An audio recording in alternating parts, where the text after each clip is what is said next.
সেই পরাজয়ের প্রতিশোধ নেওয়ার জন্যই শরীফ ওসমান বিন হাদিকে হত্যা করেছে, শহীদ করেছে। তারা আরো আমাদের অনেক যোদ্ধাকে শহীদ করতে চায়। হে বাংলার মুসলমান, আমাদের প্রত্যেককে শপথ গ্রহণ করতে হবে, মনে রাখতে হবে শাহাদাতের রক্তের মাধ্যমে আমাদের ইজ্জতের জিন্দেগি।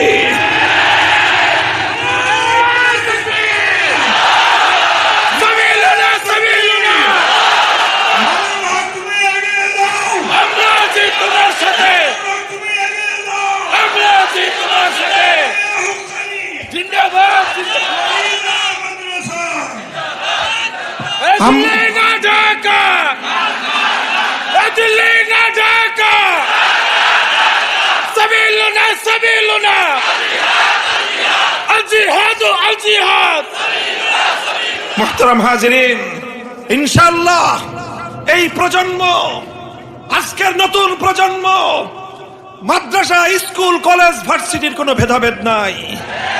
সব কাতারে এক কাতারে দাঁড়িয়ে গেছে। একই সাফ মে খড়ে হুয়ে মাহমুদ ও আয়াজ, না কোই বান্দা রাহা না কোই বান্দা নওয়াজ। এখানে কোনো প্রভু ভৃত্য নাই, এখানে কেউ প্রভু আর কেউ ভৃত্য নয়, সকলে ভাই ভাই। এখানে কেউ উঁচু আর কেউ নিচু নাই, সবাই এক সমান। এই এক সমতার ভিত্তিতে নতুন বাংলাদেশ গড়বার যেই বুনিয়াদ রচিত হয়েছে, এই বুনিয়াদ বাংলার মাটি থেকে আবার আধিপত্যবাদী ষড়যন্ত্রকে উপড়ে ফেলবে ইনশাআল্লাহ।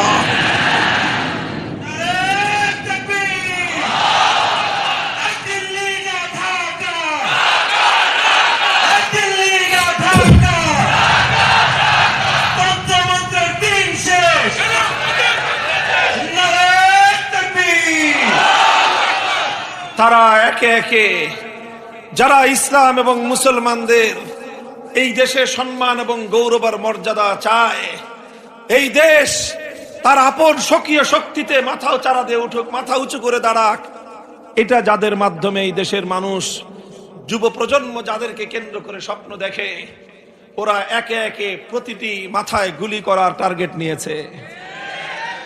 আমরা বিশ্বাস করি শাহাদাতের রক্ত কোন জাতিকে পরাজিত করে না, বরং যেই জাতির বুক থেকে শাহাদাতের রক্ত ঝরে, প্রতি ফোঁটা রক্ত থেকে নতুন বীর পুরুষের জন্ম হয়।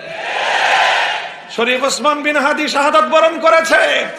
যারা মনে করে যে তাদের একজন শত্রুকে তারা খতম করেছে, আমরা বলতে চাই এক শত্রুর রক্ত থেকে লক্ষ শত্রু জন্ম নেবে তোমাদের। কাজেই